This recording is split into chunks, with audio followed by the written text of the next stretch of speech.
Hello, everyone, and welcome to Charlie Mike, hosted by me, Mike Buchanan. Listen, today we are going along with our theme for this whole entire month, which is going to be Mental Health Awareness Month, and we're going to be talking to the peer specialist, certified peer specialist. Is that what y'all are called now? That's correct, Mike. I just go by peer. Just a peer? Just peer. Okay, because, you know, in my day when I was a peer specialist, I was what we were called peer support specialists. That's what I still called all of you, so yeah. I guess that's not the new terminology. It's not the new lingo anymore, huh? I usually answer just about anything, though. Okay. Yeah. Oh, well, that's special. All right. So listen, thank you so much for being here. I really do appreciate it. I think that this is going to be a really good podcast. I say that every podcast, but it's because I get to handpick whoever comes on here. So that's great. I think that all the people that come on here are great. No, this one's going to be especially kind of near and dear to me, but just because I loved being a peer support specialist. Oh, I'm sorry, a peer specialist. Excuse me. Being politically correct here. No, I used to love being a peer, okay? I loved it. I loved every single thing about it. I thought it was extremely, it just very intrinsic to the recovery process, to the whole 21st century mental health process. So thank you for being here. Let's just go kind of start with you, and we'll kind of go around if you want to introduce yourselves. Well, my name is Christina Meek. I am a peer support specialist in Hi, the Bonham. Christina. Hi. I work in the Bonham Domiciliary with our PTSD program and our inpatient substance abuse program. Been there since 2013. Love it. Lots and lots of veterans I've got to work with, and really why I go back to work every day is them. So, love it. It's your turn, Master Chief. Well, from Halo. I'm Tony Castillo. I'm located at the Dallas VA hospital, and I work in the psychiatric unit. I've been there approximately a year and 4 months. Before I got there, I was working in the homeless department for about 6 years, and I enjoy it. You know, I get to interact with the patients more, and, you know, I'm enjoying it. And then I love the team. But it seems like everywhere I get transferred, I mean, we're working with the best of the best. That's the way I feel. Mm-hmm. So everywhere I go, team matters to me. You know, your supervisor, social workers, doctors and stuff. And this has been a great experience for me, you know. Good. Yeah, we always hear a bunch of good things about inpatient. So that's good. That's great. Yeah, so I always call him Master Chief because he's a man of few words. He's just like, yes, no. Yeah. No, but it's good, man. I'm glad to see you there, honestly. Tony and I met when we were both working the homeless department. I'm pretty sure everyone that worked with me down there hated me, or at least steered clear of me as much as possible. I am not a rule follower. I am a massive game changer. I don't like sitting stagnant and doing the same thing over and over again, and I like to see change happen, right? And so sometimes that's really annoying. It's like the kid that's in school that asks too many questions, right? Yeah. You're that guy. I'm that guy, yes. Yeah. I am that guy. Matter of fact, I am. It's okay. It's okay. Okay, it's okay. Thank you so much. I feel so validated. See, man, a few words. Yeah. What can I say? You have been blessed. I've been blessed. All right, so let's start with this. I know that myself included, all of us that were peers or have been peers or will be peers, okay, we all have a story, okay, and what has kind of gotten us into either recovery or what has gotten us through recovery to a point to where now we're like, you know what, I think that I should try to get other people to go through the same recovery process as me because look how much it did for me. So let's talk about your stories. Do you want to start? Sure. Okay. So I think it was in 2012, first of 2013, I saw the peer position. I was working at the VA, and I had a lot of struggles myself with depression, anxiety. You know those old depression commercials?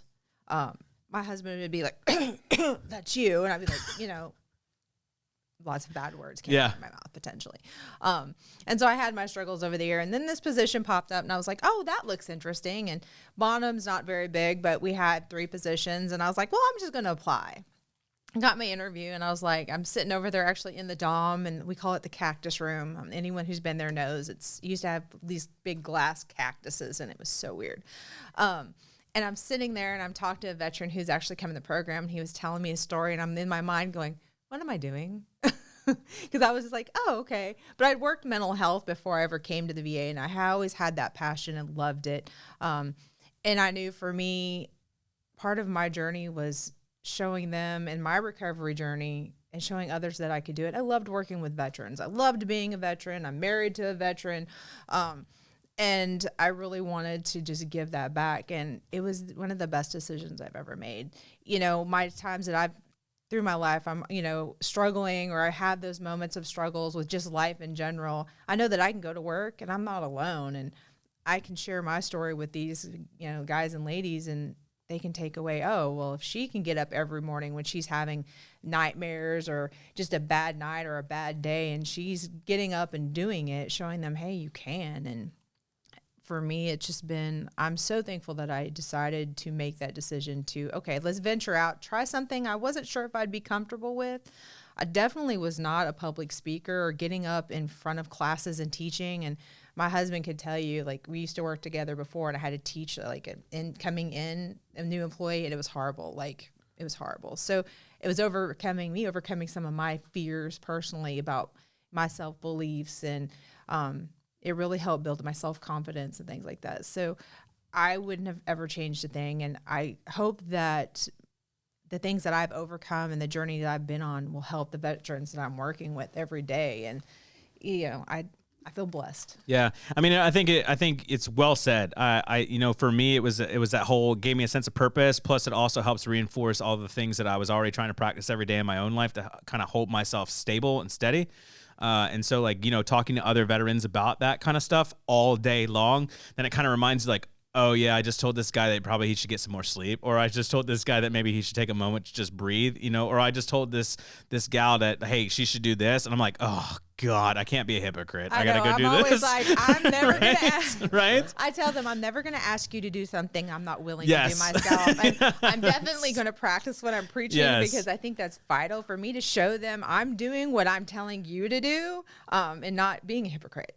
Because they see that. They'll see right through that in a heartbeat. 1,000% they'll see through it. Yes. All right, Tony, let's talk about your story. I gotta hear this one. So there was a halo, there was a ring in space, there was a key to the halo. No.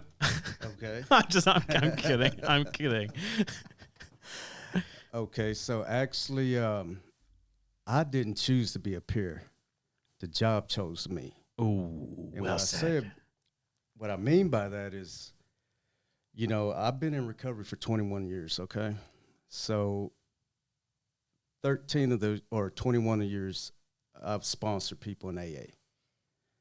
So I was sponsoring a guy in AA. He told me, you'd be a great peer. I didn't know what a peer was. So he said, go up to the VA hospital and look for this guy. So that's what I did. I came up here, I was looking for a guy. He was a peer, and I said, hey, do you know where this guy is? So they led me to him. And I just asked him a few questions, what is this? What are the requirements? And so on. And so, I went about my business and decided to go ahead and apply for the position. So I was hired on, and the guy that told me about the position, or told me I'd be a good peer, he didn't make it. He overdosed, okay? So he never got a chance to actually talk to me about the job or anything like that.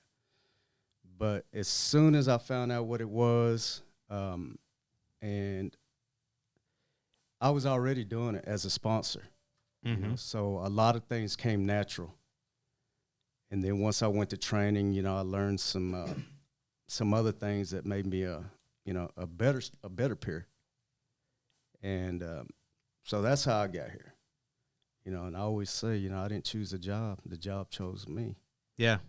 And yeah, I mean, I think that, there's always stories like that when it comes to being a peer, right? Is that, yeah, I mean, really, there's events that happen in our life that really kind of push us, I think, into doing this kind of work.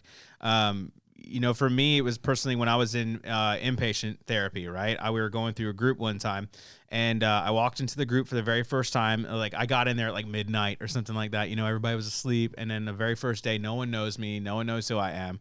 I walk in there and they're doing like a trauma group or something. And they're like, okay, tell us who you are and like why, you know, who are you? Where are you from? Why are you here? And so I said, okay, yeah. So my name's Michael Buchanan. I said, U.S. Army. I said, I'm a 19 Delta, a cavalry scout. I said, I'm here because everyone thinks that like I have something wrong with me or something. And then this guy like gets up and he's like, get the F out of my group. And I said, what just happened? Right? Like I didn't know what to say. And so I was just like, oh my God. And I looked at the social worker and I go, should I get out? And she's like, yeah. And I said, okay. So, I mean, he was huge. He was like 6'4" probably. And so like I would like run away and like get out of the room and I go sit in like the common room because we're all in a locked ward, right? So like I go sit in the common room. And then eventually the guy comes out and he goes, listen, I just wanted to apologize for my actions. He's like, I just don't like it when people are lying to themselves because then it just interrupts my time of healing. And I was like, I never thought about it that way. Right? And I said, I don't really know what you're talking about lying. He goes, you're not here because everyone says you're messed up. You're here because you are messed up. And I was like, oh. So then I started understanding like, okay, the veterans, we can kind of communicate on a different wavelength than most of the I guess the doctors can communicate to us, right? Like we can put things in certain perspectives or certain words or a way that we can really understand. So I did a lot of that once I started really understanding the whole process of CPT and CBT and what they were trying to teach me and in 12 steps, right? You know, in the 12-step program. Once I started really understanding all of that, then I started giving back. They would give me all the people who weren't getting with the program because in that, like I went to actually Denton. There was a UBH, University of Behavioral Health in Denton, is where I got sent from New York.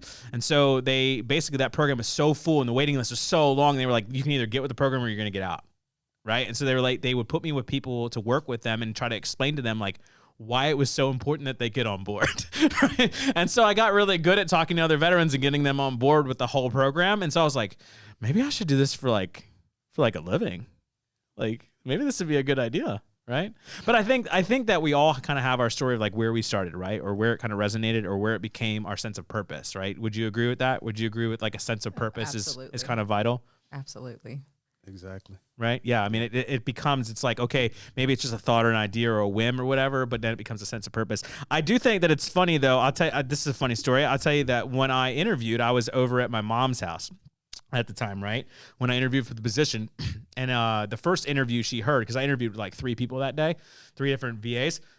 And so when I interviewed with the first one, I was in the kitchen and I had to, you know, you have to talk about your mental illness. Oh, everything. Everything, you right? Put it all out there. Because they read the whole like federal law that says like you must talk about like your mental health. All the questions or you're disqualified. Exactly. Yeah. And so like you're talking about your mental illness and I'm like, yeah, okay, so like PTSD for me, this is how it feels. And, like sometimes I get angry and like I want to punch things or I want to like stab people in the neck or whatever. And she's like, oh my God, this is an interview. Shut up. Shut up. Shut up. You can't talk about things like that in an interview. Like she was so scared for me. She's like, you're not going to get this job. What are you doing? Shut up. Shut up. Shut up. And I'm like, no, I have to talk about these things. Like I'm required like almost by law to like talk about these things at this point in the interview. And she's like, what are you doing? What are you applying to do? Right? Like she was mortified because again, it comes back to that stigma. Like you don't talk about mental health, right? And it's something that peers really try hard to break. So that kind of gets us into this. Okay. It's like let's talk about recovery. Okay. Because honestly, I think that peers are the embodiment of recovery. I mean, would you say that? I mean, we're like the paragons of recovery. Really? Well, we're supposed to be. But honestly, even if we do bad things sometimes, it's because that's part of recovery, right? Part of recovery we're still learning. It's all, I mean, exactly. It's always continuous. Yeah. So what do you guys think about recovery? Good, bad? Do you think everyone actually follows recovery? Oh, let's talk about this because we talked about this when I talked to Dr. Rodney Teague, the local recovery coordinator. We talked about how do you think that everyone really understands recovery in the mental health field? Oh, no. I absolutely don't. I think, because for so long, when you'd go to programs, it was either AA, NA, even in the programming, the stigmas that they get with each other, you smoke pot, I do this, you do that, and it's different. And they do that with each other. And I I'm always learning, and my recovery is always continuous. It hasn't stopped. And sometimes they think, okay, well, I've gone to this program for 90 days. I should be good when I walk out the door. Well, that's not how it works. You still have to continue with your care. You still have to continue to learn how to talk to people. No one is healthy, regardless of what everyone thinks. None of us are perfect. And if we think that, and that's what we struggle a lot with where I'm at, I think that I know everything, and I know what I'm going to do, and I've always done it this way, and so it's got to be this way, and I've got to do it this way, or it's got to be this way, and trying to get people out of that mindset. That doesn't mean that it's right or that it's helpful. And I always tell them, you've got to learn something every day about you, and that's what's going to help you in your recovery. If you're saying you're not, and you're not working on you every day, you're not going to get better. I know for myself, I have to have tune-ups. I recently just, sat down with my therapist just because I had life stuff going on that I just needed to talk about it. And not that it wasn't my family, because my family was going through, these things too, but just having that external person just to sit down and not be my coworkers or my supervisor, who I have to say, I have like the best supervisors. I can go in there and be like, I just need a moment to vent. I just need to get this out, the diarrhea of the mouth, and I'll be fine. Or I don't really agree with this, and I understand why we're doing these things, but on these other shoe or my other hat, I'm struggling with it aspect-wise. Yeah. I'm big with following the rules. If this is how we're supposed to do it, regardless if it's changed and I'm uncomfortable with it or not, this is what we're going to do. And sometimes I need to just process that and also know that it's okay. That's a hard part as a peer, though. I mean, because you're stuck between two worlds, right? Yeah. I mean, think about that. Do you ever feel stuck between two worlds? Yes. All the time, right? Because you're staff, but you're all supposed to relate to our, your clientele. And I will say for myself, they tell me a lot of things that I will go back to the case manager and be like, hey, did you know this? And they're like, what are you talking about? And I'm like, well, this is going on with your veteran. You may want to talk to them about these things. Well, why do they tell you? Because I am who I am. I'm asking them personal things. I'm getting to know them on a different level where you do have I hate to say it, but some are like, I can't share my life experiences. I've got to be at this standard where they're at this standard. Well, I try not to be that way. Yeah. I'm trying to get to know everyone's names. I'm trying to know something small about them. I'm giving them a hard time in the hall when I pass them because my office is right there where they live. Yeah. And in the Dom, these people, I see them every day. Sometimes I spend more time with them than I do my own family. And so they do come to me with things. Well, Christina, did you hear this about so-and-so? And so-and-so left and this happened, or this is going on in the Dom and I'm struggling with it. And they come to me versus talking to maybe their case manager or the addiction therapist right out the gate. And what do you think I should do? Well, here's what I think you could do. I'm like, you have to make this choice. What do you want to do? I'm like, I can't tell you the right and the wrong because you've got to figure that on your own. And it's a hard balance sometimes, because where we have our ethics, it's like this weird gray line. Yeah. Do I see things that says yes, Facebook, Facebook's out there. No, don't talk to them afterwards. But then you may go to an NA or AA or Smart Recovery meeting and those people are there. And so there are those relationships. So it is a very hard balance sometimes because I tell them all, I said, sometimes I'm sad when you leave. I know that you're leaving for a better thing, but I've spent the last 3 months with you, talking to you every single day. I will miss you. And that's probably frowned on. I get sad when some of them leave, or if I hear that something's happened or they've relapsed or they've had a struggle, or even our folks who I can't tell you how many times I've cried when we've heard about veterans who've passed. It's just broken my heart. Yeah. And as much as I wish I could just cut that off and not get attached, it's not that easy. It's not. And honestly, I don't think that anyone would be a good peer if they were able to just cut that off. Really, I mean, if you think about it, right? Like the whole job of being a peer really is to be able to empathize and empathize hard, right? And then be able to articulately explain that and put it into doctor speech is what I used to say, right? I used to say, I'm going to translate what you're saying into the way that doctor understands it. Because all he's hearing is doot, doot, doot, boop, boop, boop, right? And so he doesn't hear anything that you're saying. Yeah, he just hears Charlie Brown, right? So I will translate into Charlie Brown speech. And so, yeah, I mean, like I used to do that a lot.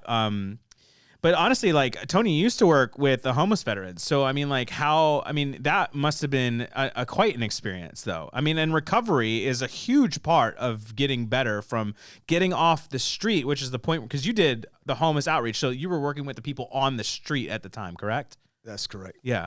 So recovery has to be huge in that portion of like, you get them like right when they're really starting recovery or haven't even started at all.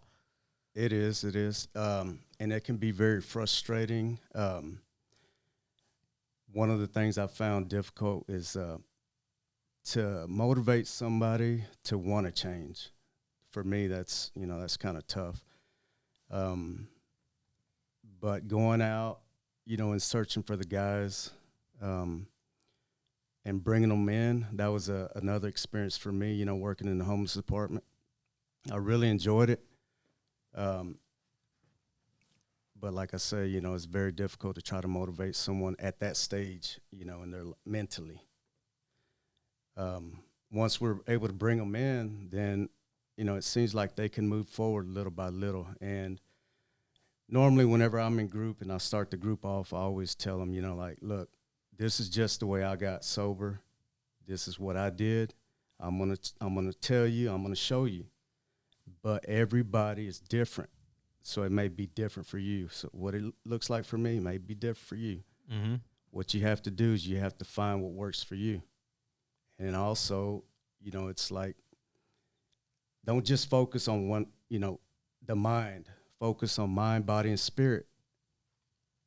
And each day, it's like you have to relearn something. It's like going against the grain. At least that's the way it was for me. I felt like I got brainwashed, which I needed it. Master manipulators. Yeah, I needed it, because exactly when I went to Bonham, I didn't trust anybody. I just did what they told me to do. Get up, go to group, go to chow, go back to group, then in the evening go to AA.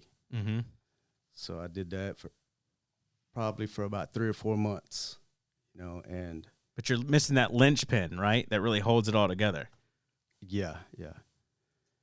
So by the time I got transferred from Bonham to the Dallas facility, I felt like I had brain surgery, to be honest with you. I felt like a different person, like I was having to relearn stuff. And, like I said, going back to, like I tell the vets, focus on mind, body, and spirit. Every day when you get up, feed your mind, body, and spirit. And feed it something, positive. Yeah. If I'm waking up and I'm feeding negative stuff, then it's going to affect me. It's going to be very hard for me to be in sobriety, to obtain sobriety. So, that's just the way. Yeah, no, it's well said, man. Yeah, absolutely. You got to feed it. I say feed the beast, right? Because it's not just about feeding all the good stuff too. Sometimes it's about feeding the bad stuff. Yeah. You have to feed the bad stuff. The bad part is just as much of a part of you as anything else, right? Like for instance, I talked to Dr. Teague about that when he was on, but kind of a little bit. We briefly talked about it, but I learned in recovery. I learned how to feed the darker side of me to turn it into a positive, right? And so, like, for instance, like I'm bipolar, and so I'm bipolar 1, which means basically to sum it up in layman terms, I have depression that hits me so hard I don't want to get up out of bed, maybe like 1 month out of the year, okay? Okay, maybe 1 or 2 months out of the year, and the rest of the time, it's like I'm on crack or go-go juice, okay? Like, for no reason. Like, for absolutely no reason, I'm just like, Gah! Right? Okay, so like, just all the time. And so for me, it's just, I don't know. It's just, I can't remember what I was gonna say. I just got I get overwhelmed with my own mental illness, right? And so like I kind of lose my way. a lot of the times, but I think that it's really important, right, to have people like peers to kind of like bring you back to some sort of center, right? But yeah, well said, man. Well said. Well said. All right, so let's kind of get into this. So why do you think that peers, I was going to say peer support specialist. My apologies again. I'm used to saying it like that. I know, me I'm too. used to just getting I'm still referred to as saying it. peers when we're at work, so the peers. Okay, the peers. All right, so I'm used to the peons. Is what that's what I was used to as peers. I mean, honestly, that's something that we could broach, though. Is that honestly, like peer support specialists when they first originated, right? Were in the VA system. Were originally so the peer support specialists did exist far before this, but they were really kind of like hard brought into existence in the VA in about 2013, 2014, because of President Obama, actually. So President Obama required the use of peer support specialists throughout the VA system because they thought it would be a very helpful aid in helping veterans transition from things that they were experiencing throughout war and whatever, and their own mental health, and to kind of guide them into the mental health process so that it wouldn't be so scary. Right. And so then he kind of mandated it. And then a lot of us were hired. I was hired in that wave. Sounds like you were probably hired in that wave. Okay. Literally, they're like, we don't know what to do with you, really. What can you do? And I was like, what do you mean, what can I do? What do you need me to do? I'm like, you're supposed to tell me, not me tell you. They looked at us for the longest time like these broken toys that no one really wanted to play with, but everyone kind of had to have around in the toy box. That stigma was hard, and even new providers who've never worked with peers, who don't know what we do, don't know much about us, sometimes there's still that stigma. I mean, I will tell you, when me and my counterpart Billy came on, the stigma was we were uneducated, we didn't know anything, and what could we possibly could we give? And it was really hard on us because we're like, there's so much more to us, and you need to see that there's that potential. And again, I will say we were very fortunate, the leadership that we had who really just stuck behind us and were like, no, they're part of this team, and they really integrated us. I mean, we are integrated into our team. And I know that doesn't always happen across the board because I've heard the stories. And I've been very fortunate and blessed that I've had that. But there was that having to overcome that early on. And sometimes still people who are, you're just a peer. Okay, and you're just a whatever. That doesn't mean you're any better than me and I'm any better than you. Maybe how about you get to know what I do and I'll get to know what you do and we can see the value in each other's. But there was that struggle coming in. Exactly. And like utilize us, right? Like I get it. Okay, I'm a Phillips head and you're a flathead. We're both freaking screwdrivers. We're important. Like we're both important, okay? You might not need the flathead as much as you need the Phillips head, okay? But like every once in a while you're going to be like, God, I shouldn't have thrown away that flathead. And I need that. Right? I shouldn't have thrown that screwdriver away. Dang it. Okay. Now I can't do anything. I can't function. It's like an Allen's wrench. Yeah. You know, that set. You only ever use one really ever, but you want the whole set. Because you never know. Yeah. You never know, right? Yeah. But we used to get treated like broken toys. And I used to hate that. I used to hate it. Right. And then, but I mean, honestly, to our own credit, veterans can be fickle. Okay. So when you hire a bunch of already predisposed broken veterans, okay? I mean, broken, quote unquote. We're not broken. We're in recovery, okay? We're in the process of fixing ourselves. Yeah, we're still learning, continuing. So we have slips.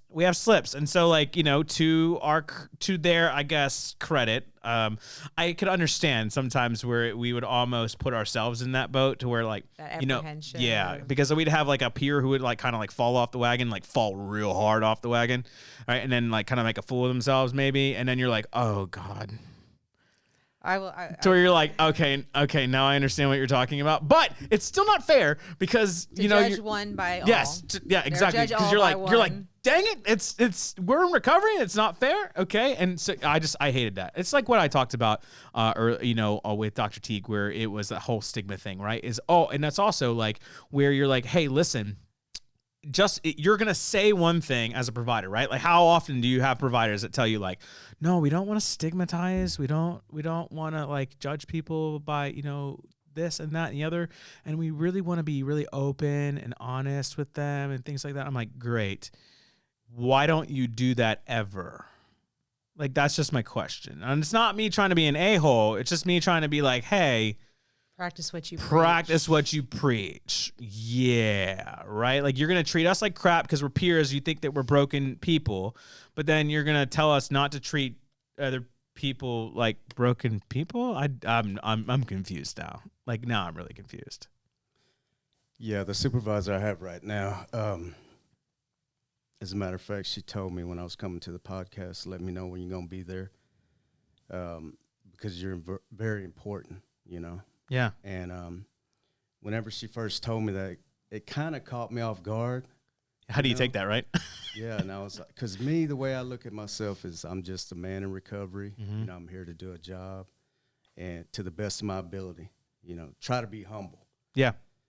And so she tells me all the time. She reminds me, you know, you're an important part of the team. And so that's the way I try to carry myself. You know, I try to give her my best. Try to give the vets my best, my coworkers, But I really appreciate her. It's hard to find a better supervisor than her. Yeah. Yeah. It's good when you finally find a supervisor that you can mesh with that actually appreciates like what you can do for them. And yeah, I mean, really, if you think about it, if the therapist is the master manipulator, right, then like I said with Teague, we're the cowboys, they're the ranchers, right? They're taking care of the cattle, but we're actually wrangling the cattle. Okay, Yeah, we're the one traveling. The herd, the cats. Yes, exactly. Like, we're the one that's wrangling the cats. Yes, but we're the one that's out there that's saying, okay, no, not that direction. This direction. This direction is home. This direction is to the ranch. This direction right here. No, not that direction. This one right here. Stay away from the cliff. Little less this way, a little more this way. Oh, yes, we got it. Okay, perfect. Right here. Yeah, we're just gonna keep going. So that's kind of that was the job of a peer, right? Yeah. Yeah. But it's good to find a supervisor, I think, that really appreciates your existence. And you're right. Most of the time, peers are not in it for themselves. Majority of the time, right? When you find a really good peer, they're not in it for themselves. They're not in it for the glory. I remember getting yelled at by a patient one time, a veteran one time, in a group, because I was doing a group, and then he goes, hey, listen, I just really wanted to take a time and talk to you. And I said, okay. And he goes, listen, I just wanted you to know you saved my life. And I go, okay. And he's like, no, seriously, like, you know, this group, this being involved in stuff, like, I normally just sat at home and I got in like a really dark place, but like now I have this group and I get to come here and like, we may not agree all the time, but like, at least I get to come here and I get to hang out with people. So it gives me purpose, and it gives me purpose to get out of bed and get, you know, go somewhere. And I was like, you're welcome. And he was like, yeah, we don't take that glory well. Because I was like, I don't know what to say. I don't know what to say to this, right? Because like I know that this is a really big deal for this person to like express these kinds of emotions, because like he normally doesn't. But I'm like, I don't want to take that. Like, what do I do with this? What do you say? Because like I'm not in it for the glory. So like I don't understand what I'm supposed to do. It's like Ricky Bobby, and he's like, I don't know what to do with my hands. Like they're just. Like, do I put them here? Like, where? Like, I don't know. Yeah, I felt it feels weird, right? It feels weird to be appreciated sometimes. That's me going to the Dallas VA. Yeah. Because I'll run into people, and, you know, I see so many veterans a year, and like trying to remember everybody's name. I'm usually like, I know your face. Yeah. Your name is elusive. Hey, guy. Yeah. And Miss Christina. And they're running up to me and they're wanting to hug. I'm like, oh, hi, how are you doing? Oh, I'm doing great. And I'm like, great. One was telling me about his teeth, and I was like, that's awesome. And then he went to leave, and he leans over and gives me a kiss on the cheek, and he bolted. Yeah. Because he knew. Yeah. He knew he was wrong. Yeah. And I was about to tear his butt up. But I was just, the fact that sometimes they'll say to me, oh, I remember you taught this in a class, and we did that, or we did this, and I just want you to know I really appreciated that. And I'm like, well, I'm glad, you know, it warms my heart, but sometimes I'm like, I don't know how to respond to this. When I get acknowledged, my supervisor's always saying I'm horrible at this. Like, when I get acknowledged, I'm like, I don't want that. You know, I don't need this big pomp and circumstances. Just to thank you for doing what you do is fine. We don't need to tell everybody. Yeah. Like, she popped off about this yesterday in our meeting, and I was like, no, be quiet. I just answer like Chick-fil-A does, you know? I just go, yeah, my pleasure. Yeah, That's that's what I say now. I was like, yeah, thanks, everyone. Yeah, my pleasure. So when someone's like, thank you for your service, because I hate that too. I hate when people thank me for my service. I don't know how you feel about struggle that. with that. I hate it. And it's not, and I'm not saying because like I don't appreciate that people are trying to be appreciative. It's just that you have no idea what you're thanking me for. Like, you have no idea the things that I had to do for this country, okay, that you are thanking me for doing. And so it's like, only one time have I ever appreciated that. When is this guy came up to me, he's like, I'm going to be honest with you. I literally could not do what you do because I'm terrified to do what you do. And he's like, that's why I never joined. I never will join because I can't do it. And I said, Yeah. Oh. Thank you for your honesty. Thank you for your candor. Right? And so, like, it's always been memorable in my head, but the rest of them I say, my pleasure. Thank you, Chick-fil-A, for giving me an answer to thank you for your service. My pleasure. It is a great feeling when you're walking down the halls, and somebody stops you and says thank you. Yeah. When somebody did that for the first time, like I say, it caught me off guard. But nowadays, I just smile, and just say, you're welcome, keep up the good work, Mm-hmm. And another thing I enjoy is whenever the team's having a hard time connecting with the vet, and my supervisor will call me and say, hey, Tony, can you go talk to this guy? That's a great feeling for me, Mm-hmm. Sometimes I'm successful, sometimes I'm not, but that's the way it goes. Yeah. No, absolutely. I mean, I think that it reminds you that you're an integral part of the whole process, right? Because there's sometimes like, I was with this guy in a group one time, and is black guy, and he said he was like, listen, you can't relate to me. You're this white kid who is probably, used to be a rich white kid or whatever, doesn't know my background and doesn't know anything about me, right? But just kind of assumes that I was this rich white kid or whatever because now I seem to be more well off than I used to be, okay? And so he's like, I'm not going to listen to you. You have no idea what it's like to be me. And I said, I have an idea what it's like to be a human being, and so do you. We both have human brains. They react very similar, okay, in the way that we react to things. That's what we're kind of getting down to, right, is that the brain reacts a certain way, period, okay, whether it doesn't matter who you are, it doesn't matter what you decided to call yourself or be, your race or religion or creed or whatever, it doesn't matter, right? You have a human brain. The human brain reacts a certain way. And so then I sat there, and he was like, well, I'm just not going to come to group. And I was like, great, no one wants you here anyway. Bye. And he's like, you can't talk to me like that. I was like, bet. Yeah. Right? Because like we're the cowboys of the VA. We're allowed a little bit more leeway, okay, to kind of do what we need to do to kind of wrangle the people. Have real discussion. Have a real discussion, right? And I said, like, seriously, like, I don't want you here. And honestly, like, you're going to disturb group with your negative attitudes. So like, bye. Like, go away. And so then he was like, I can't believe you talked. And so he left, storms off, right? So 2 weeks go by. 2 weeks, he comes back. He says, listen, man, no one ever talked to me like that ever in my entire life. No one's ever talked to me like that, ever. I said, you're welcome. Right? Thank you. Like, thank you. Okay, I don't know what to say to that. I'm, again, Ricky Bobby, I don't know what to do. Okay, and so he goes, but listen, he's like, honestly, you're right. He's like, I thought about it. You're right. He's like, I shouldn't have acted like that. I was acting like just like a complete monster. And he's like, I shouldn't have done that. He's like, you're right. It has nothing to do with it. I don't care. It doesn't matter if you're white. It doesn't matter what color you are. He's like, it just matters that we're human beings and that we're on a similar level. We're both military. We've both been through some military experiences together. And he's like, I should listen to what you have to say because what you have to say might help me. And so then he became a very important part of the group because now it kind of clicked, right? It's the aha moment that we like to talk about. I think the aha moment is awesome. And honestly, it kind of puts us into the segue. We're running out of time, but I really do want to cover this really quickly, okay? But I do want to talk about what are some of the things that the peers really do, right? That kind of sets us. Sets us apart. I'm so excited to talk to peers again. You have no idea how exciting it is to be in a room with peers again. I loved being a peer support specialist. But so what sets peers apart? Like, what are the things that you do? Like, i.e., like groups or whatever else. You want to go? Sure. Yeah. Well, on the psychiatric unit, we have a patio. So a lot of times we go out on the patio, listen to music, maybe mess with the plants, I created a library, so I try to find out which vets, read. I try to offer them books. We'll sit down and just talk. Or if they're watching a movie in the day room, I'll just go in there and sit with them, Because like I always tell them, I may not know you, but I do know you. I know how you feel, and we may not have the same experiences, but, I have to deal with the same thing you do, So I feel the pain. Yeah. But those are just a couple of things we do. I just like the freedom, being able to actually, do what I think, the vet wants. Outside the box. Yeah.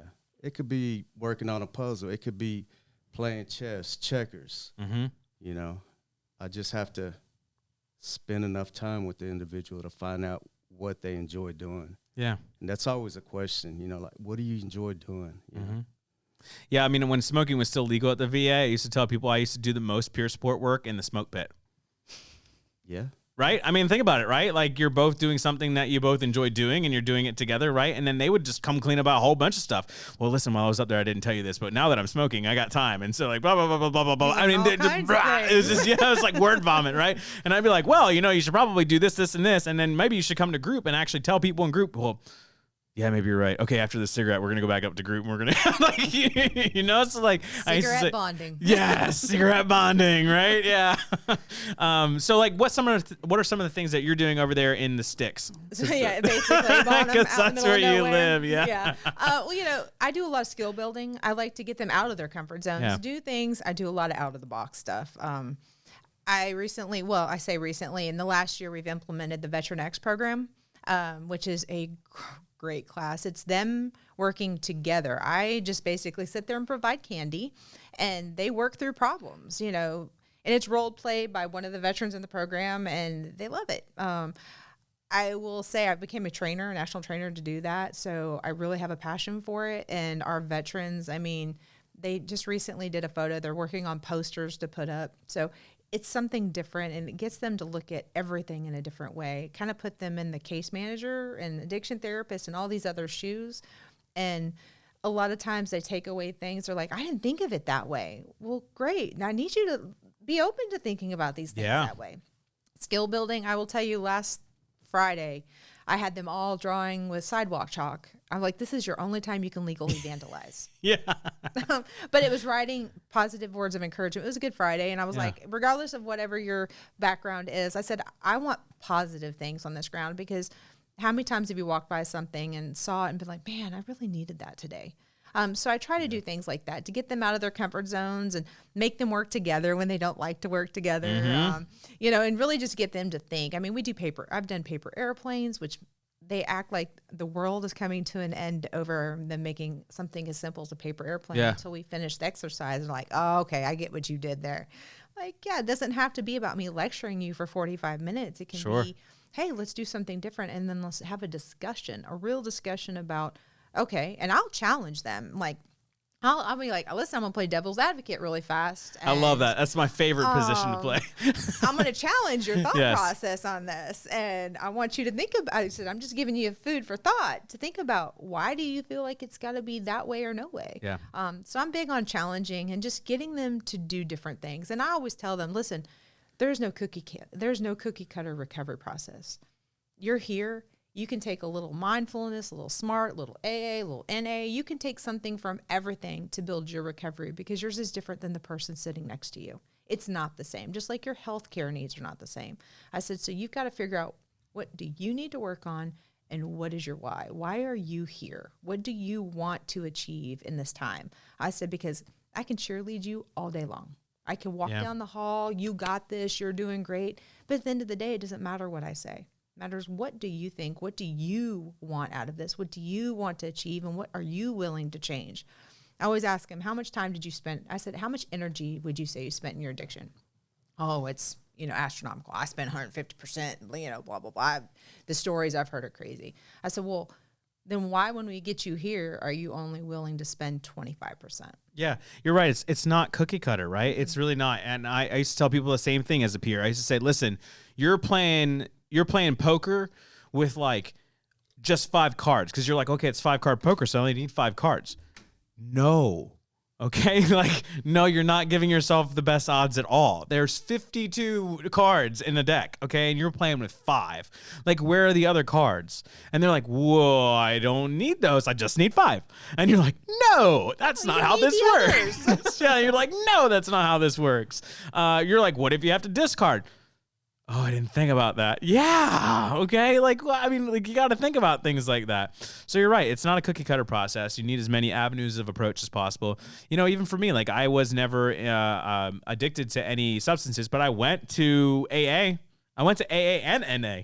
I went to both of There's them. benefit in it. You Yeah, can because gain something from it. you can get you just replace alcohol or drugs with PTSD or anger Or whatever yeah, it is. or anger outbursts. Shopping. I mean, it could be Exactly. anything. Amazon shopping, video games, pornography. Yeah. Like you just replace it with anything. Okay. For me, I was overeating. I mean, I always tell them, I said, managed my anxiety and depression with eating. Mm-hmm. Now, I thought no one was seeing it. Obviously, my rear end was becoming very large. And for me, that moment, my daughter slapped me in the belly and she was like, Mama, your belly looks like a butt. And I was like, do you want to die? I mean, I literally was hiding wrappers for Run. food. I mean, it was insane. And I tell them that I'm like, addiction, no matter what it is addiction. Yeah. Those behaviors are still there. And they're like, you hid wrappers? I was like, yes, I didn't want them seeing I ate a whole box of Twinkies. Unless my wife hides candy all over the house and I call her, I tell her, I said, why are you acting like an alcoholic when it comes to candy? And she's like, I don't know what you're talking about. I said, in any room within a hand's distance, okay, I can reach out and touch some sort of candy, okay, or it's in some hidey hole, some spot. And I said, you're like an alcoholic. I said, you're like an addict. You have candy everywhere. Like, what are you doing? Like, it's okay to eat candy. You don't have to hide it. Like, you don't. Yeah. All right. That's crazy. Go ahead. We're talking about activities. I have to tell you this story. Okay. Go ahead. Real quick. All right. So we had a patient come in and he was missing his family. Mm-hmm. So he would pace the hallways, you know, and whenever I would engage with him, he would just tell me, I miss my family. I miss my family. So I was asked to meet with him and to spend time with him. So I went into his room and I asked him what he enjoyed doing. He said singing.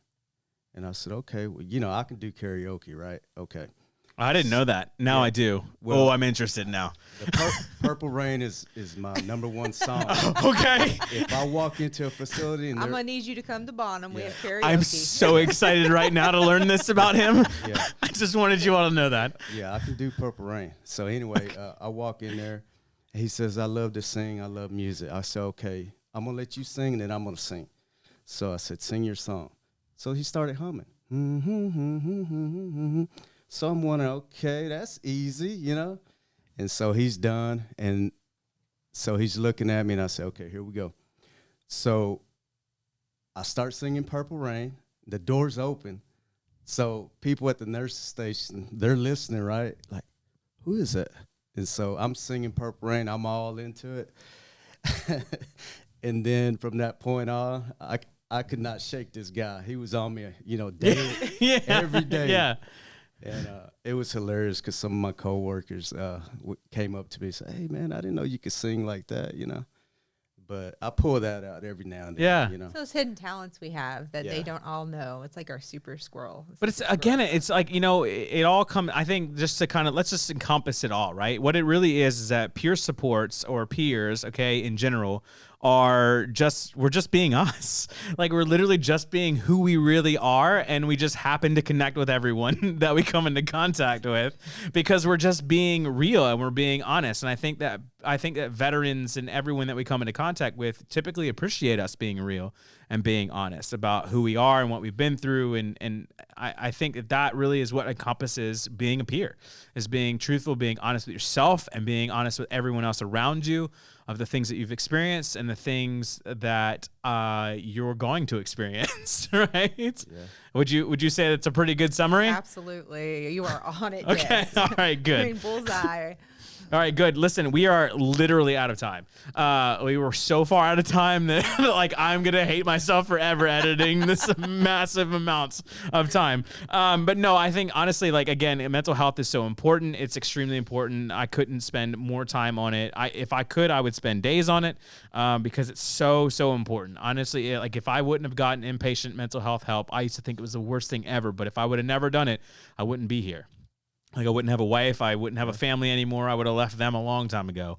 I would have been by myself. I would have been lonely. I would have been tired. I would have been just awful Angry, human being. everything. Yeah, I would have been awful. Okay, because no direction, no lighthouse, no purpose, and I think that's a big thing.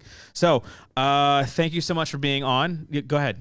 Are you gonna ask the last question? Oh, he's really, yes, as long as you answer it quickly. Okay, all right. So the last question that I was going to ask all of them before I was going to skip it for time, but the last question I was going to ask is if you could tell veterans anything, okay, anything at all, what would you tell them? I'm looking straight into your eyes, veteran, and I would tell you, if I can do it, you can do it. Well said. Mine would be like, don't give up. And they're not alone. I mean, don't give up. Do I get to participate? Yes. Hope is real. It's a real thing. It actually exists. You're welcome. You're welcome. Google it. It exists. That's what I tell my kids when they don't believe me about something. Google it.